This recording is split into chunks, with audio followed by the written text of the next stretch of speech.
Hello বন্ধুরা, তো চলে আসলাম রাত্রে রান্নার জন্য ঘরে। তো দেখুন কি কি রাত্রের আয়োজন হয় দেখাচ্ছি আপনাদের সাথে শেয়ার করার জন্য চলে আসলাম। আমি পূর্ণিমা। তো দেখুন চলে এসেছি। প্রথমে তো ভাতটা বসিয়ে দিয়েছি। ভাতের মধ্যে আলু দিয়ে দিয়েছি, আলু সিদ্ধ, শুকনা লঙ্কা ভেজে মাখাবো। আর চোখে কি বাড়লে পড়েছে,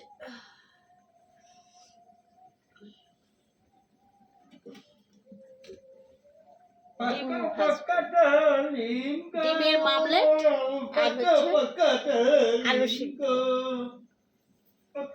আজকে রাত্রে তো দেখি দুপুরের কি কিছু আছে, নিশ্চয়ই কিছু কিছু তো থাকারই কথা। তো দেখি দুপুরে কি কি আছে।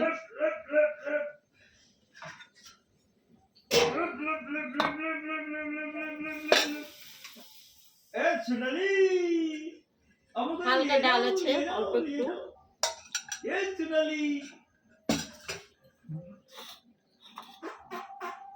এক পিস মাছ আছে দুপুরের।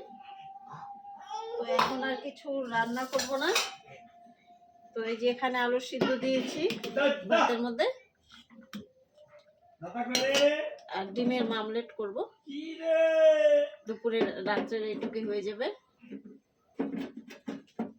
তো আমারটা তো আমি দেখালাম আমি রাত্রে কি দিয়ে খাবো। তো আপনারা কি দিয়ে খাবেন কমেন্টের মাধ্যমে জানাবেন। কিন্তু কেউ কোনোদিনও কমেন্টে জানাচ্ছেন না যে আপনারা কি দিয়ে খাচ্ছেন।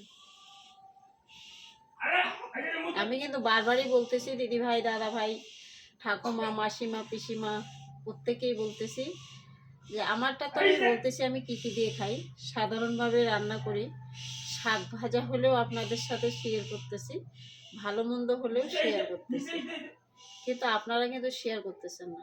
শেয়ার করলে কোনো অসুবিধা নেই, আপনার পেটও খারাপ হবে না, আর খাওয়ার টেস্টিটাও কমে যাবে না। শেয়ার করতে পারেন, কিন্তু আমি তাতে বুঝতেছি আর কি, আমি শেয়ার করাতে আমার খাওয়ার টেস্টিও কমে যায় না, আর আমার পেটও খারাপ হয় না। তো আমার যদি না হয় তাহলে আপনাদেরও হবে না। তো সেই সূত্রে বলবো প্রত্যেকে দেখান, আমাকে কমেন্টে জানান যে আপনারা কি দিয়ে খাচ্ছেন।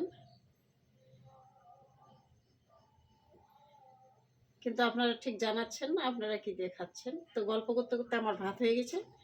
ভাতের আমি এখন মার সেঁকবো। তো চলুন দেখা যাক।